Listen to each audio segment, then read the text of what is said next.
শুভ নববর্ষ ১৪৩৩। পহেলা বৈশাখের উৎসবে মাতোয়ারা সারা দেশ, আর সেই আনন্দকে দ্বিগুণ বাড়িয়ে দিলেন পূজাচেরি। ট্র্যাডিশনাল বাঙালি লুকে নিজেকে সাজিয়ে নতুন বছরের শুভেচ্ছা জানালেন এই চিত্রনায়িকা।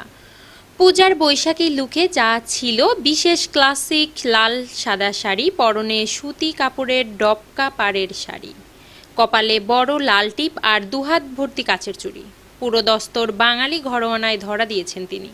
প্রাকৃতিক সাজ, হালকা মেকআপ আর খোলা চুলে ফুলের মালা। পূজার এই সিম্পল অথচ এলিগ্যান্ট লুকটি তরুণীদের মধ্যে ফ্যাশন ট্রেন্ড তৈরি করেছে। শুভেচ্ছা বার্তা ভক্তদের উদ্দেশ্যে তিনি জানিয়েছেন, পুরনো সব গ্লানি মুছে নতুন বছর যেন সবার জীবনে সুখের রং ছড়িয়ে পড়ে। পূজাচেরির এই বৈশাখী সাজ কি আপনার মনে দোলা দিয়ে গেল, নাকি আপনি নিজেও আজ এমন কোনো সাজে সেজেছেন?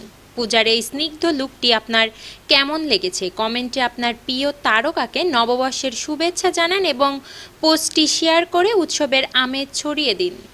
মিরাতুজ্জাহান মিলি, ডেস্ক রিপোর্ট, নবরূপ টিভি।